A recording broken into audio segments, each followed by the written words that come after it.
Greetings, salutations, and welcome to the Kreeger cast. I'm your host, Patrick Kreeger, and I'm joined today by Stephen Mace. How y'all doing? I'm Steven. One would hope. One would hope. So, what are you here today to talk to with us about? Well, I think I'm going to share a little bit about a author that I've recently found, and I think he does great work. His name's Clive James. He's an Australian author, and I think I'm going to talk a little about him, and then maybe some other stuff. We'll see where the conversation leads from there. Okay. But there's some interesting stuff. This doesn't really play for radio, but he has a knife pointed at me right now. I just want to make sure that that's clear in case this is the last thing anyone ever hears from me. You know who to tell the police to go look up. Patrick Kreeger. That is not true, and that will probably edit it out. Just so you know. It's very true. And you're not going to edit that out. The last part of your statement is true. This is probably staying in, but anyway. Editing requires work. Yeah. I'm counting on that, so that's why you'll leave it in. Anyway, so let's talk about this author. Yeah. So, he's named, as I said before, Clive James. He's a wonderful writer. Wrote for years and years in like London Review of Books. I believe he even had some contribution to New York Review of Books. I'm holding right now a copy of my favorite work of his, Cultural Amnesia. I believe it was published in 2000. I want to say 2006, but I might have that off. I do have to say I like the cover a lot. It is very nice, right? 2007. Okay. 2007. Anyway, it's an excellent work. I encourage anyone to look up any of his works at all, especially just for a taste. In the London Review of Books from, it was 1980, you can look up, if you just type in Clive James Judith Krantz, you will find his review of her book Princess Daisy. For those who don't know, Judith Krantz is like, she writes like Harlequin romance novels type thing, like that sort of the thing. And his review is one of the funniest things you'll ever read. It's hilarious. And but he's not condescending, and I think that's where he really comes in. He's funny and witty, and he's certainly mocking the work, but he's not mean about it. And I think that's why it works in a lot of ways that other people who attempt that sort of thing, it doesn't, just comes off as rude. Yeah, if you come at it from a point of mean-spiritedness, no joke's really going to land. Yeah, or at least, only with a very particular type of person. True. Yeah. Anyway, but so his work I'll talk about right now, Cultural Amnesia, it's very good. It's him kind of dissecting over, in alphabetical order, by subject, various people in literary, music, world, politics, all sorts of things, and kind of weaving this thread of a look at all of their careers through a kind of humanistic philosophy lens, and looking at them and kind of going into, why they fit in there, where their place is, or in some cases, why they're overrated and shouldn't be really on that list. And it's quite interesting as he kind of weaves through all these different people, along with a lot of really good personal narrative. He has a whole part there talking about the first time he heard Cottontail, a jazz composition by Duke Ellington, and it's a really interesting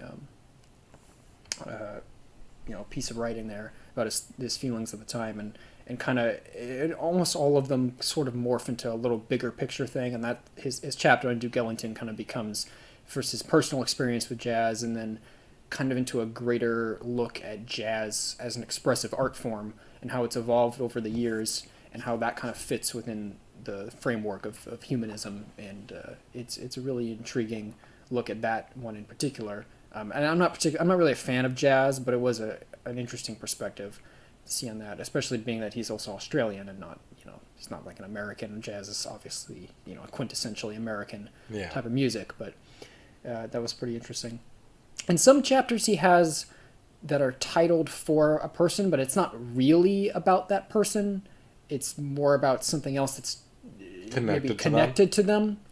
But so to you, like, for example, his the most jarring example is that there's a very short chapter titled Adolf Hitler, which is not actually about Adolf Hitler at all. It's about some people that are tangentially related to him, and it's a really interesting look at where their names escape me at the moment, but they were more conservative, like revolutionary, which sounds oxymoronic, but it wasn't to them.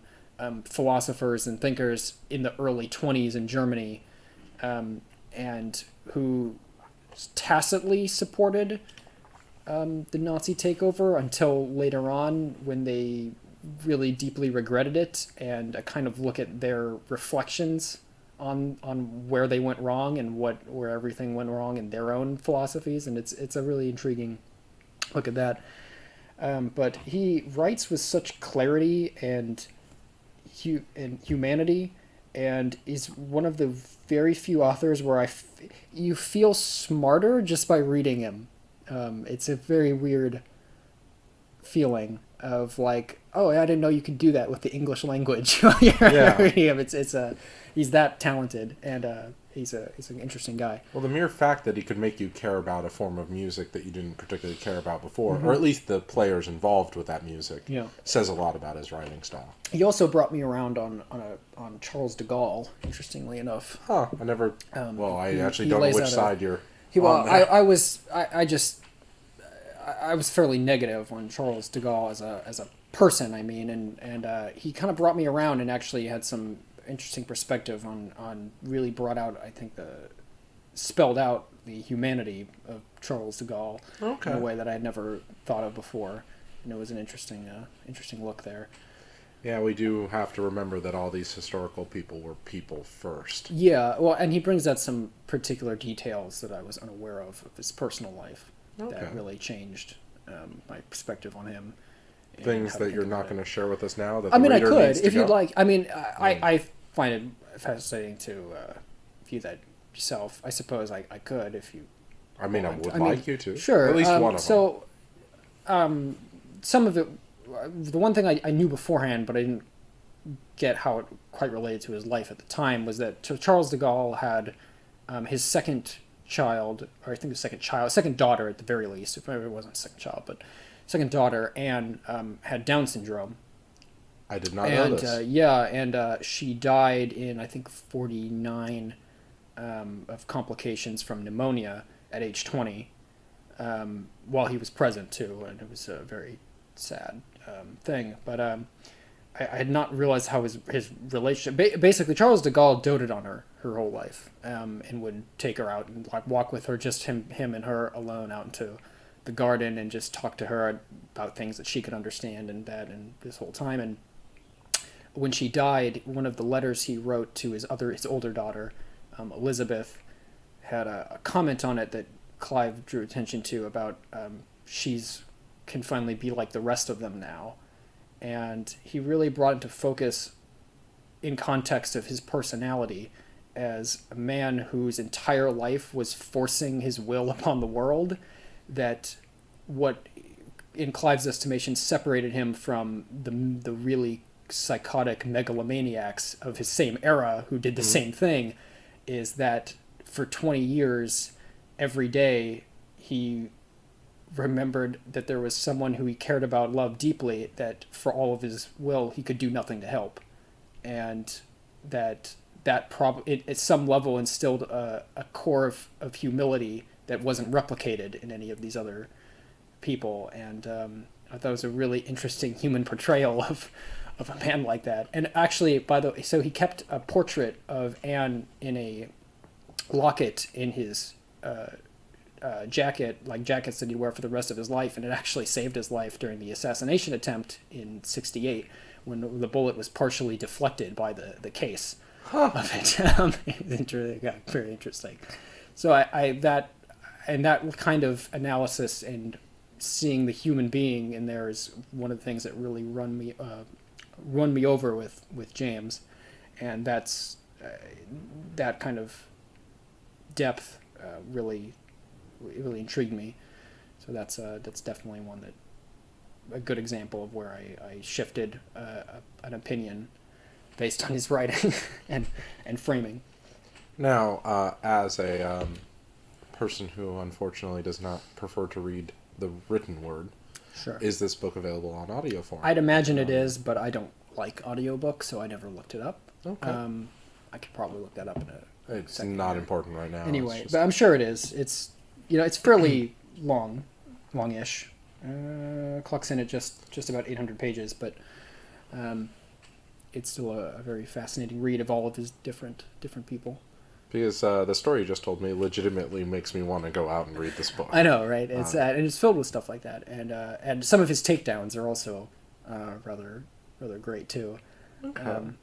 Yeah, it's the same kind of depth, but applied in a negative way. Of this, this person is often held up in certain scenes as a very important, like humanitarian type person, but then on deeper analysis, it doesn't really hold up.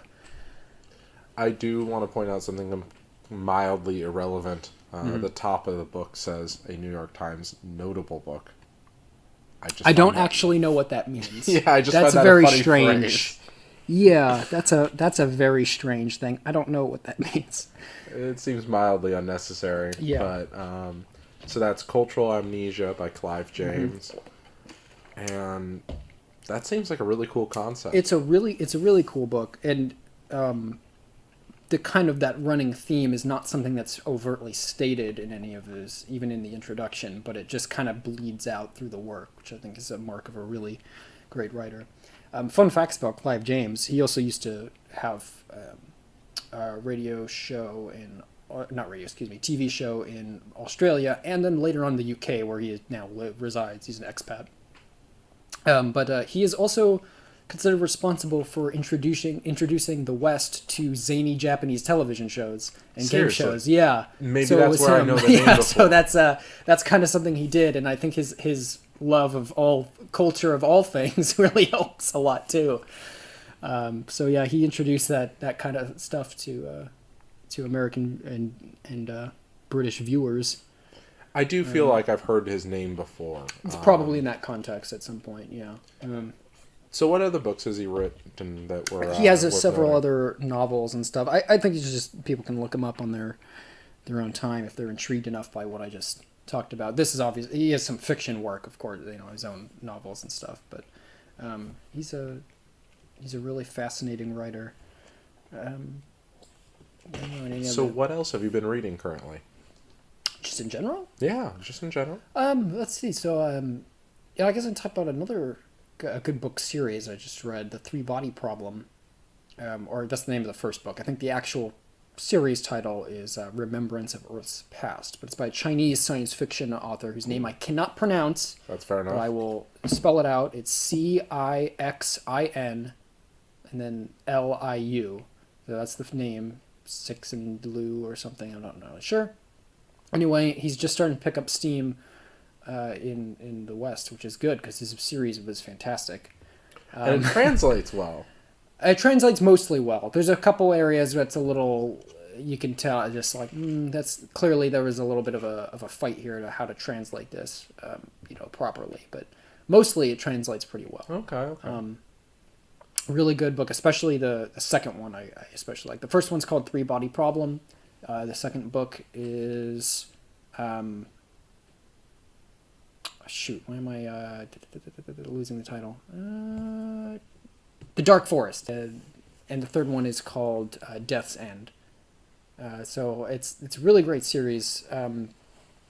It's an interwoven narrative, jumping between, in the first one anyway, jumping between the present day and the Cultural Revolution in China, and all the events that lead up to these mysterious suicides and murders of top world scientists in different science, mostly theoretical physics or particle physics, in the present day, and this plot thread with going on in the Cultural Revolution, that how they all come to a head and what it all means in relation to the possibility of an extraterrestrial race. And it's a really fast, I don't want to spoil too much, but it's a really great read. Well, excuse me. Sounds like a fun time. Yeah, and then the second one and the third one are all dealing with the ramifications of how to deal with that problem that comes up in the first one. Okay. And the three-body problem is the name itself is a slight hint. That is an actual problem in physics, astrophysics, of having three large bodies, like for example, like say three either like large planets, three stars, whatever you want on that, and how that affects the trajectory of a smaller body between them, of having three competing forces rather than one or two, and how that affects its gravitational alignment. And the answer is badly. Yeah, it's very bad. And how to mathematically predict that is nearly impossible. Well, it does kind of just, as a layman, it does kind of seem obvious that, you see a lot of binary stuff, you see a lot of single stuff, you don't really see very many trinary, or is it tertiary? No, it's trinary. Sure, we'll go with trinary for now. If it's, if you're horribly wrong, then it'll just be on the podcast forever. Just don't worry about it. Yeah, that's fine. I've actually already noticed errors in the previous ones, but that's right. The way it is. It's fine. Anyway, but yeah, it's not a very good natural force there, and it may have something to do with the plot of the book series. Okay. So you don't just read historical novels, you do read sci-fi. Yeah, I read lots of different things. I do like science fiction quite a bit. And then on the historical note, I was been recently reading, it's called In the House of the Government, which is about a sort of semi-biographical, it's kind of written like War and Peace or Anna Karenina, and it's shifting between different Russian families living in the House of the Government during the Stalin era, just to the lead up to the Great Purge and during and a little bit after, and all of these various high-level families living there, what was going on, in their homes, all that, how they were affected by the Great Purge and things like that. It's a really interesting, fascinating read / a different analysis of the Bolshevik, that era and Bolshevik thought. Just putting this out there, I think you're the most well-read person I know on the subjects of like the Soviet Union and that rise to power of Stalin and that's kind of sad. Whole era. Well, I mean, not for you, but I was going to say most people care about other parts of the world, other periods in time. Yeah, I don't know. I find totalitarianism fascinating, which a lot of people do, and sure. We go in different times. I lean a little more on the Soviet side than the Italian or German side than other people do in their research efforts. Indeed. And I always find that perspective of yours rather interesting because... I think partly why I do it is also because there are still people who defend them. And I think like a large swath of people. It's not just a tiny group of crazies, and I think that's one of my motivators. I mean, a lot of people find the Italian and the German fascists fascinating, but they don't necessarily find them... an ideology they want to follow. Yeah, exactly. But there are a large amount of people who seem to mildly misunderstand the Soviet Union, who idolize communism. There's this idea of it just being, the wrong execution of a good idea and not its natural state, which is what it actually was. And there's a lot of weird nonsense that goes on in that revisionist attitude from like Trotskyites thinking that Trotsky would have somehow been different than Stalin, which is odd considering Trotsky thought Stalin was too soft on the kulaks. So it's like, he called for a greater, the term he uses, militarization of the farm economy, end quote. Militarization of the farm economy? Yeah, he had this, because his permanent revolution idea also meant that the Soviet Union needed to be on basically a permanent war economy. Anyway, so and that's one area. And usually those people, because they take the word of Trotsky, also vastly overestimate how much influence Trotsky had post-Lenin's stroke. The idea that it was just a showdown between Trotsky and Stalin is not true. There is at least like 6 or 7 different people that may have potentially taken the reins on that. Or one was a duo, Kamenev and Leonev, who ran the Petrograd Soviet. Were very high up and probably outside of Stalin probably the next most likely, just because of the control they had over the party apparatus. But anyway, that all aside, for the moment, digressing slightly. Well, actually, Oh yeah, sure, go on. you have the best opportunity out of anyone I know to explain a particular meme to me. Oh, okay. And this could derail this conversation very quickly. Well, we'll see what we can do. I'll try to keep it on track after that. 2-panel meme. Okay. Okay. Picture of Hitler invading the Soviet Union. Okay. You know, cool. Then a picture of Stalin saying, "This time Trotsky has gone too far." I laugh at it, but I don't understand.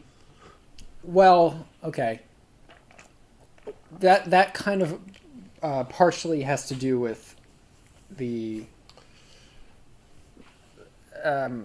suspected by Stalin. Maybe it's hard to gauge since he never kept a diary or anything how much he really believed in this himself, or it was just part of his tacit. But the idea that Trotskyism and fascism were related to each other. Okay. Trotskyite fascist was a term that was used officially in their thing. So the idea that Trotsky was in fact not a communist at all, but was actually a fascist sympathizer and theorist, was part of Stalin's shtick. Okay, so that meme makes a little more sense. Makes a little more sense, yeah. I was just coming at it from the perspective of Stalin not liking Trotsky, and so... I mean, yeah, part of his campaign against Trotsky was, basically relabeling Trotsky actually a fascist theorist all along, secretly. Who knew? Well, apparently, Stalin obviously did, because he knew everything, but, he was never wrong. No, actually, that kind of interests me, too. I didn't realize Stalin didn't keep a diary. No, he did not. That's part of why parsing out his actual thoughts on things can be rather tricky. Yeah, like almost all the Nazi leaders did, and most of them are available for people to read, so it's weird. And they're very good, too. They get very insightful. Goebbels probably taught more about the inner workings of the Nazi party, his diary, than any other regular old history book that you get. Yeah, it's actually really fascinating at this period of history, the 1920s, 30s, 40s, 50s. So many of the people have passed on, and all that. And so many of the people were record keepers, that we do have these really great sources from the time. Not necessarily correct sources. I know a lot of people have big issues with Heinz Guderian's books. Yeah, there are problems with all of those, but But, I mean, they were seeing the world from their point of view. Sure. And they're also writing and trying to about salvage their own reputations as well. Yeah. And it worked for some. It did work for some. I mean, there's certain Cold War politics make certain things almost a necessity to rehabilitate. But like, you do have this tendency of people completely idolizing Guderian. Oh, yeah, absolutely. Mostly based off of his book. And I will say this, of all those diary stuff, no one was as introspective as Mussolini. Seriously. Yeah, his you can get a copy. It's called My Rise, My Fall, which is both his actual book that he wrote about his rise, which is of course very self-aggrandizing, and then My Fall is partially what he was writing, and then the rest is diary entry stuff. And it's astonishing how self-aware he was by the end, and realizing how much he mucked things up, and it's sad, and how and I think especially towards the end when he was really in a depressive state, and how understandably so. Yeah, understandably so. And I just find that kind of fascinating, that Mussolini could actually be introspective and harsh to himself. I don't think overly harsh, probably not harsh enough even then, but still. You see him as a figure, well, frankly, like a Hitler, like a Stalin, that is so full of themselves. And then he has a glimmer of humanity there at the end in his introspection, which is always a fascinating thing. I mean, of those three, he's the least awful. Well, I now actually want to ask you a question, since presumably you've read this book. My Rise, My Fall. How was the interplay between Mussolini and Hitler in terms of... Like, did Mussolini see themselves as equals? No. Or... Okay, so... No, Mussolini... And I would even say, to some degree, probably correctly, at least regard himself, thought that Hitler was a buffoon and almost like a poser when it came to fascism. He didn't think that Nazism was particularly like eloquent, or I don't know exactly the word to Fair find, enough. but he didn't find it to be a very pure expression of fascism. And it wasn't. And he found, it's not, and which in some ways it's not, but in other ways I find that because of its focus on nationalism doesn't actually lend a whole lot of credence to that, because theoretically it should, every nation's fascism should be a little different. Mm-hmm. But anyway, he didn't like Hitler personally. He didn't think he was very smart or interesting of a person. He thought he was kind of a bore, which he was, so that's perfectly understandable. Bore as in disinteresting, or bore as in uncouth? Calm Both actually. Yeah. Both actually, but I meant uninteresting, that particular thing. Okay. As I mean, it's very obvious when you read stuff that Hitler was absolutely a bore, who had very little appetite for fun, apart from a very select type of things that he really liked.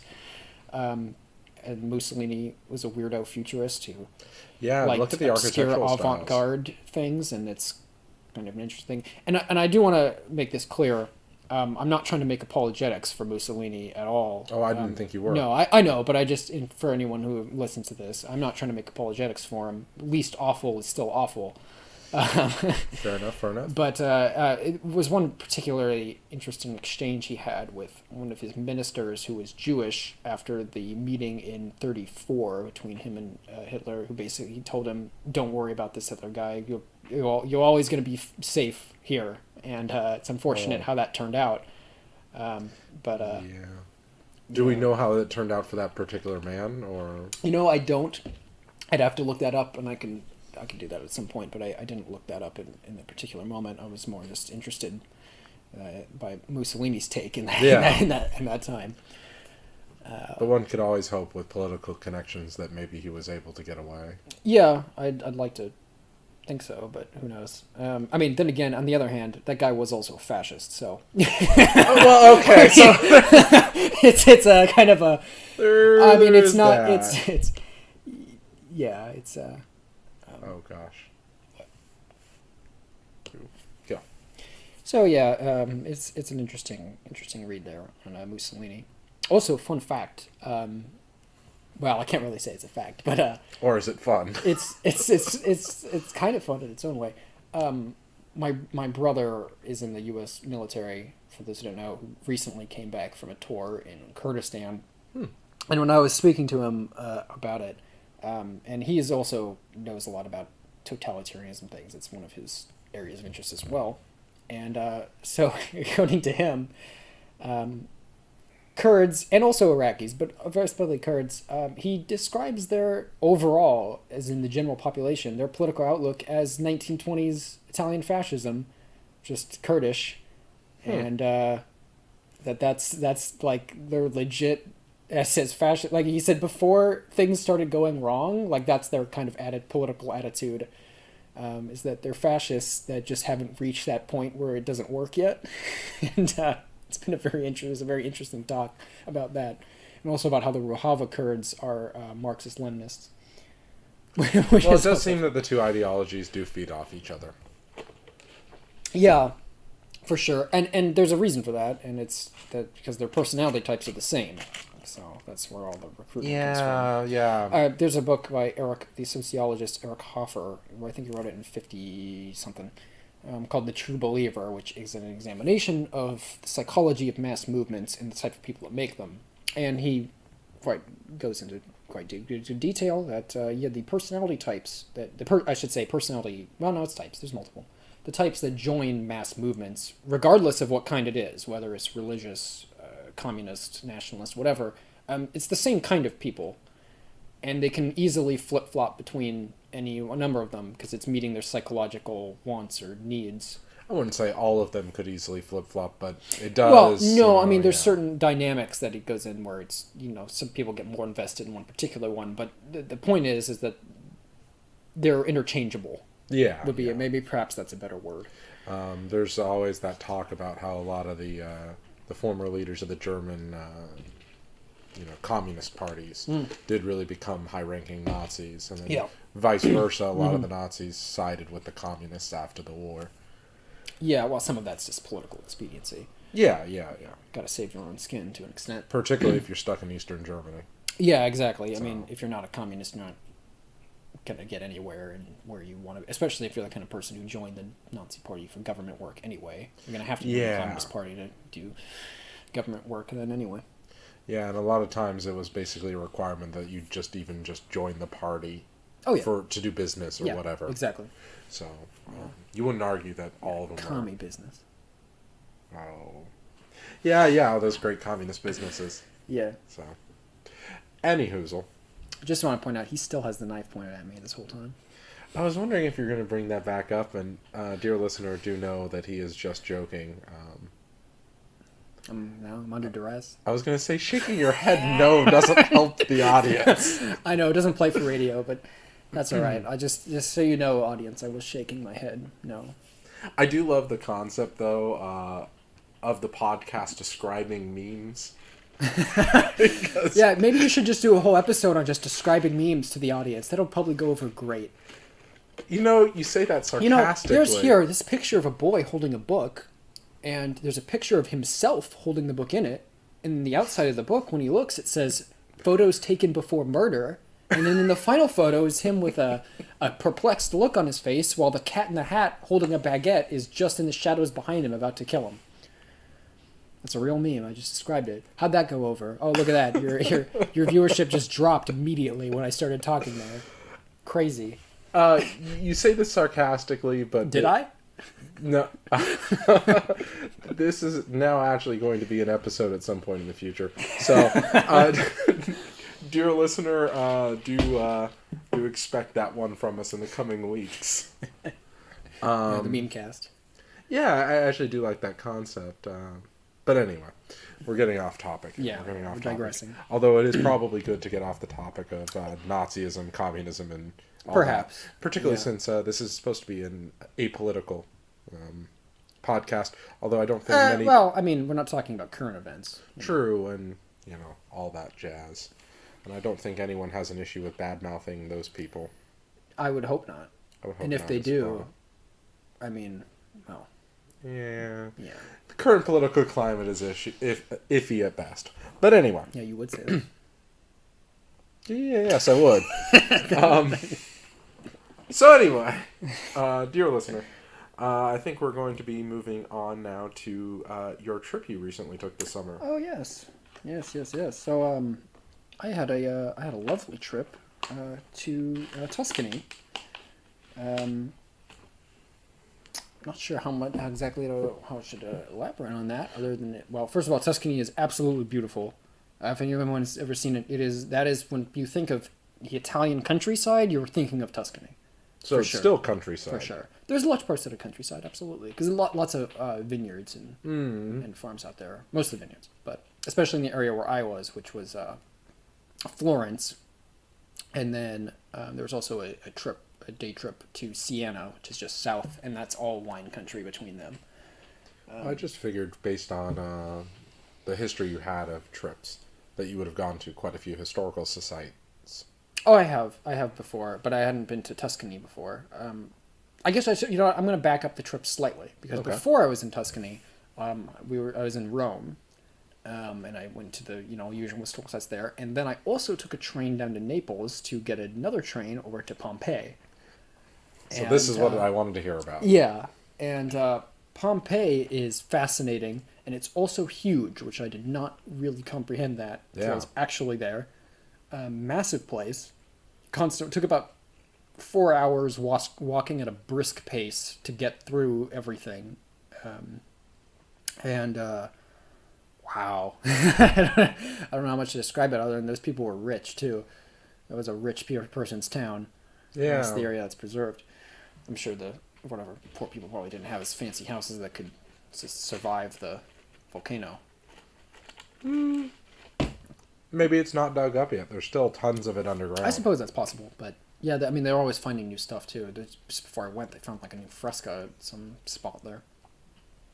Anyway, so that was a really cool place, and I finally got to see the fresco of the famous fresco, which of Alexander the Great, Alexander the Great, charging Darius. Seriously, that's there. at Pompeii. I never Yeah, actually knew that. Yeah, it is. It's really cool. Just there on the floor. You can't walk on it. It's blocked off for that, One of would course. hope. But it's there, and it's really, really cool to see. It does still get rained on, but oh well. Yeah, I was actually hearing talk about a year or so ago back that they were not going to dig up anymore unless they could cover it. Like that was the That kind of concept. makes sense. They wanted to move I can see that. because it really should be inside. I don't get why it's outside still. I mean, I get it because there's like miles it's of it. miles. Yeah, you'd have to be a really big pop-up tarp to get over that. Well, I wasn't thinking of pop-up tar. Yeah, But, I know, but it's just a joke, Patrick. We do jokes sometimes. Jokes? What is joke? Anyway. But it was it was a lot of fun, really cool. Some of the buildings too. There's a they call it the basilica, which is some temple at some point, whatever to what I don't know. Didn't say. At least I didn't see the sign. Maybe it says somewhere.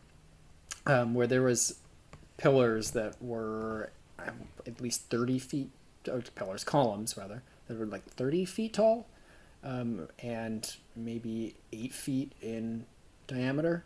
Wow. They were huge. Yeah, whatever this temple was, it was the biggest one there by far. And other really interesting things. There was one villa that had tiles, like floor tiles in all the rooms were done in different patterns to show geometric concepts. All over the place. Yeah, it was very, very cool. An example being? Like there was one that was composed entirely of like right triangles. Okay. And that formed other, different shapes like squares and stuff, and rectangles, and made into all these patterns. I have pictures, but that won't really work on the podcast. True. But it was really, really cool stuff there. And it rained a little bit, but not too bad, honestly. There. Then there are parts that still have the outer layer of plaster, which is like a red hue. I guess so. At some point, at least the outside of the city was covered with a red plaster, so it had this red glow on the whole outside when it was still a functioning place. That's really cool. Yeah, it was. There was some interesting stuff there. I don't know why, but I always feel an intense connection to Pompeii. It's one of those places I really want to go. But It's a really cool place by far, and you should definitely check it out. any chance you got to go see any of Herculaneum? I was running out of time, so I did not get to do that. It was about, I think it was like a 20-minute bus ride from the entrance to Pompeii to there, but I had a train to catch, so... I mean, that's fair enough. Yeah, fair enough. I couldn't stick around. So what's it like in terms of being there as a tourist? So at least from my perspective, and probably most of our listeners, we only see it in terms of documentaries. Mm-hmm. So like, this is going to sound stupid, but what are like the restaurants like, the gift shops, the so tourist facilities? There was one cafe/gift shop, and I didn't go inside. Okay. So I don't know how good or whatever it was. It was a little jarring because it's kind of in a central location, and because of the way the streets and how tall the villas and stuff, the walls are, I didn't like see it coming until I was actually on there. So just suddenly So I'm just modern. like, wow, look at all this. A sign for cafe. What? Huh? Well, so that's But yeah. kind of what I was wondering is, like, is it all on the outside of the city and, like, kind of looks in? Or That building is inside. Now, is it reusing an old building? Yes, part of it was. Seriously. Part of it was. And then part of it was modernly built. I cannot decide if that's cool or not. I'm not sure. But yeah, part of it was, and then part of it was a modern build. If our listeners listened to the last podcast that I recorded yesterday with Daryl, I was advocating for the restoration of the Great Pyramid. As well as the restoration of the Colosseum. Mm-hmm. Colosseum's very cool too. I don't know how I feel about the restoration in Pompeii. I feel differently somehow. Yeah, I mean, I think there is something too about there being still effectively remains of people there too. Yeah, just all... That changes it a little bit. Changes the dynamic a bit. Like, a lot of people died in the Colosseum, but their bodies aren't there anymore. So, it's like a different kind of feel to it. And they're still using the Coliseum as a Coliseum. Yeah, as a concert venue, yeah. Excuse me, I'm going to have to say, for this podcast, we need to call it the Flavian Amphitheater. Fair enough. Fair enough. That actually makes me really happy. I was at a trivia night one night, and they mentioned that, and I was the only person that knew that we call it the Coliseum now. It's the Flavian Amphitheater. Yeah. Still one of the largest amphitheaters in the world. I believe it. It's a pretty big place. I think it's like something like 17th or something like that. Also, just to dispel some popular myths right now, a Roman vomitorium is not what you think. You probably heard what that is. That's not true. It's just an entrance and an exit. What's hilarious? All that is. What's hilarious about that, by the way, is that still to this day and has never changed what they call those in theater construction. They're always called vomitorium or vomitorii or some sort of mispronunciation of it. Yeah. That, and that also, I should bring this up, there was actually 2 amphitheaters in Pompeii. There's a smaller one that was built shortly after the city was founded, and then there was a very large one that was, at some point anyway, very nice. Didn't one of them collapse recently? It would have been after I came back, so that would have been real recent if that was the case. No. It was either this summer or last summer. It might have been in Herculaneum. Okay, because if they collapsed at Pompeii, then it had no sign of it, so that would be rather extraordinary. It was definitely some sort of stadium. It might have been a circus. It might have been a Coliseum. I don't know exactly what it was. Okay. But one of the major... That could have been at Herculaneum then, and I just didn't see that. But they looked fine at Pompeii. Really, really cool stuff there. They also had, and I don't remember off the top of my head, but they actually knew the names of the architects because they were recorded when they were built there, and they had the names of they even knew the names of the architects, which is pretty fascinating. Good on those guys and their construction skills. It truly is amazing how well that city is preserved. Yeah, for sure. Okay, so I feel slightly better. It was in Pompeii, and it is the houses that the gladiators used to live in next to. Okay. And that's apparently collapsed 3 times since 2010. Okay. So it's not like it suddenly collapsed once. It collapsed, they rebuilt it, it collapsed, they rebuilt it, it collapsed. That's Italian construction for you. Anyway. Well, they were probably trying to use, I don't know, hopefully I'm sure they were trying to do something. They were probably trying to do whatever it was. Just build some modern pillars or something, whatever. Make sure that doesn't fall on people. Well, like how we were like Daryl and I were talking about the restoration of the Acropolis. One of the big things they're doing there is they're replacing as many of the original bronze components, steel and iron components with titanium. Okay. So that the building will last longer and won't have the issue of oxidation causing cracking. I see. Yeah, that makes sense. I understand that. I don't know. It really bothers me with what they're doing with Pompeii. I mean, aesthetically, it's going to look different, but that's okay. Oh, at least with the Acropolis, it's internal. You wouldn't be able to see it regardless. Oh, all right. Well, then there you go. Then there's no reason not to do that in that case. Particularly, there was this. They found that library in either Herculaneum or Pompeii, and these people were cutting these, what amounted to charred cylinder scrolls. They were cutting them in half and then peeling them apart and then kind of trying to piece things together. And I have always thought that they should just stop. Just stop and wait till our scanning technology gets powerful enough that you can scan one of these things and then use like an AI or something to piece it all back together. The guy that just took over the project... He's doing exactly that? Well, he's not doing that because the technology isn't there yet. Well, but I mean, he has that idea. He had that idea as well, and so they're going to scan one of these things and they're going to start working on an AI that will be able to piece it together. Okay. Why not do more things like that? Why be destructive just because we have to know now? Yeah, well, that's just people... I mean, I guess I see why that guy was brought in, because he's a forward thinker. Yeah. Well, actually, it was because the previous guy died, and so they needed someone new. Well, then good thing they picked that guy. He's a forward thinker. And, it's too bad the other guy didn't just retire instead of having to die to get someone there. But there you go. It is what it is. It is what it is. So yeah, it's always bothered me that they don't keep more of this stuff undercover. Um, I I'm still thinking about that little building that's, part modern, part old, and I can't decide. I really do like that concept. I mean, Yeah, I mean, I don't know how much of that building was like.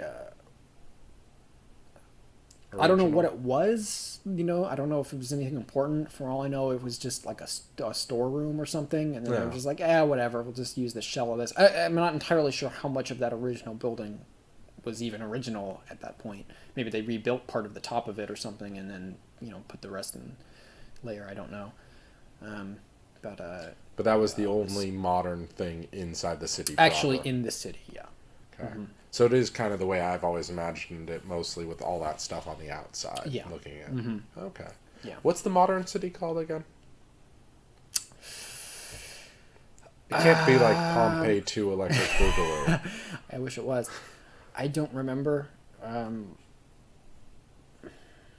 What was it? I'm trying to remember what my train ticket said, and I don't remember exactly. That's okay. It just says Pompeian thing. I'd have to. Yeah, you'd have It's to look easy it up. enough to Google. Yeah, not a big deal.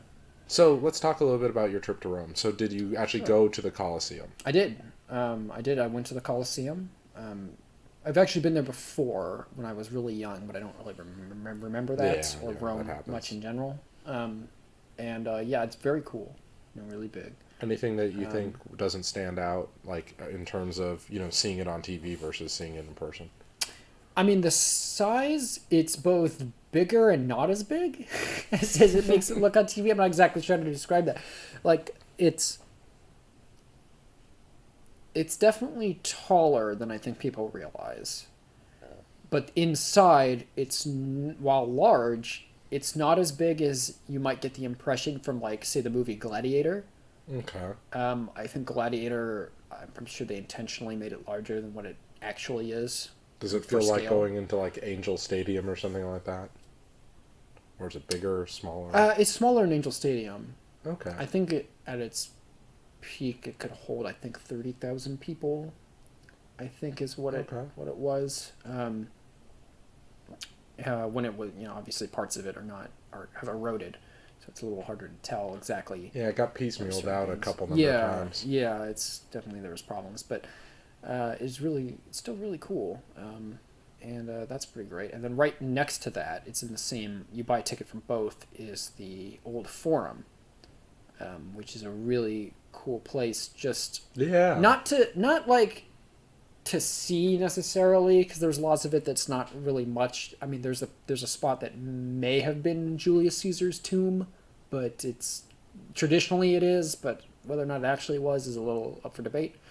But it's important to have been there. It's important to have been there, and there's an aspect of just being there and sitting on one of the slabs and been like, Ovid probably was here composing Metamorphosis in his head, and Cicero was giving a speech outside and chatting up girls or whatever. There's a component there that an intangible that if you can really appreciate where you are. Then I mean, Mark Antony, gave possibly Caesar's funeral oration outside there in that public square. So much like a lot of people perceive Athens as the birthplace of Western civilization, you kind of got to go to the heart where it grew up. I went to the heart of Rome, I get why Rome is kind of perceived that way in the West. I think there are actual attitudes towards Greek philosophy is a little overblown. It's a unifying force amongst the West. Sure, it's a unified. Yeah, it's a cultural element for sure. Yeah, it's something that just about every society within Western civilization can point to and say, in some way we were that, or some way we impacted they're tied that. There. Yeah. Or they claim to, even if they weren't. I'm looking at you, Tsar of Russia. Oh, snap. Yeah. Third Rome. Okay, so now this is a question I ask people. Ruskies. When did Rome fall? When you say Rome, you mean the country or do you mean the city? I'm just asking you. When did Rome fall? Let's see. The city is I'm not gonna get you if you say the wrong date. I know. I think I want to say like 420 something, but I'm probably off on that. I could have sworn it was like 503 or 507. Could be a 503. I don't remember exactly. I don't always remember specific dates like that. Although I'm kind of weirdly good at some of that, but other ones. The Fall of Rome is one that always leaves my brain moments after someone says it. Or Yeah, recollect it, and then it's just gone. The events around it are far more important than the actual date. Now, if you want to ask me when did the Roman Empire fall, I'll say 1453. Okay, so that's what I wanted to know. Is do you consider the Byzantines the true successor? Yes. Yeah, and there's no reason not to think of them as that. Even they thought themselves as that. They didn't call themselves the Byzantines. They called themselves the Romans. There was an island in the Aegean that when the Italians were occupying it in the 20s, they were asking them. They spoke. The locals there spoke Greek. But they were asking them about some questions about the Greek stuff, and they said they were not Greek. They're Roman. It was this tiny little island in the Aegean. It had no value. It was just an island, and so no one really interacted with it. But they kept the culture of being Roman, at least to themselves. There. Yeah, there's actually a really beautiful documentary on that on Netflix right now. Oh, okay. I think they call it The Last Romans. Oh, all right, cool.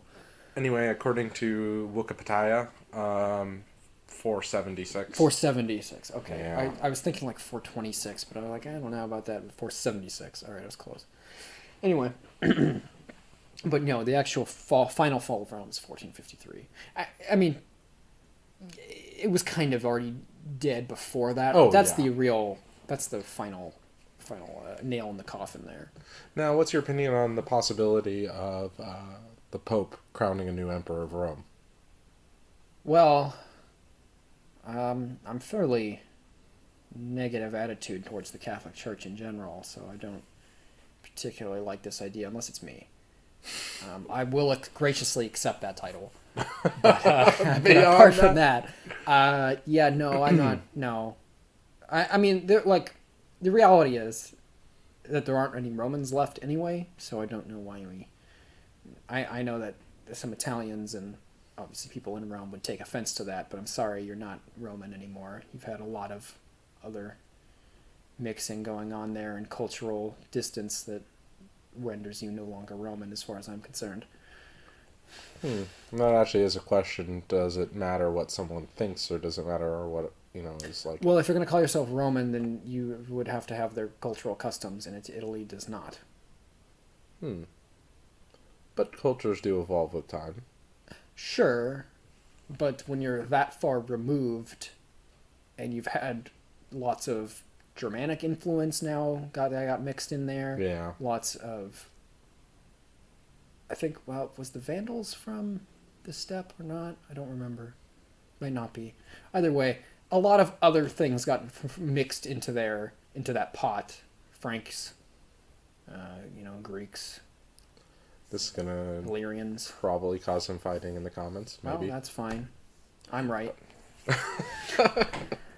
And I say this as someone whose grandparents are Italian. That Italians are it's just bad. Okay, I'm being a little bit of a troll, but something that was really just cool on this trip, and I went to Pompeii instead because I wasn't as personally connected, but my mother and father, who were also on the trip, my mother's parents are from Italy, and so her and my dad, they went to the town where he was, where her parents are from, or at least her dad anyway, was from, and it's just about 2 hours from Rome. And so her maiden name Tanti. There's a big sign in the town because like 70% of the town is named Tanti, and it's like a town of Tantis. And the cemetery has this. It's called the Tanti Cemetery, and it's just all Tantis, all in there, and the whole thing. And so she had a really cool experience going there and meeting people. And there was also just happened to be some other Tantis from Ohio that are a different branch of the family that I guess split off somewhere around 100 years ago. and that were just happened to be there at the Coming same home. time, and yeah, and they do apparently have like a yearly gathering type thing in that town, and so she just had a really cool experience. Like that was pretty great for her, even if it is Italian. Ugh. Well, actually, that is a really awesome experience. Yeah. Well, I think we did a pretty good show here. Sure, if we're gonna sign off, all right. Well, do you have more to say? I mean, unless you got any other questions, I don't think so. Okay, we covered your Say, book. other than go to Florence. Florence is amazing. Okay. Yeah. All the coolest stuff is like in walking distance of each other. So, yeah, it's great. And this podcast was brought to you by the Board of Tourism from Florence. Not really, but anyway. Okay, well, thank you for joining me, Stephen. It's a pleasure to be here. Until next time, dear listener, see you. Yeah. Bye, Daryl. Out. Bye.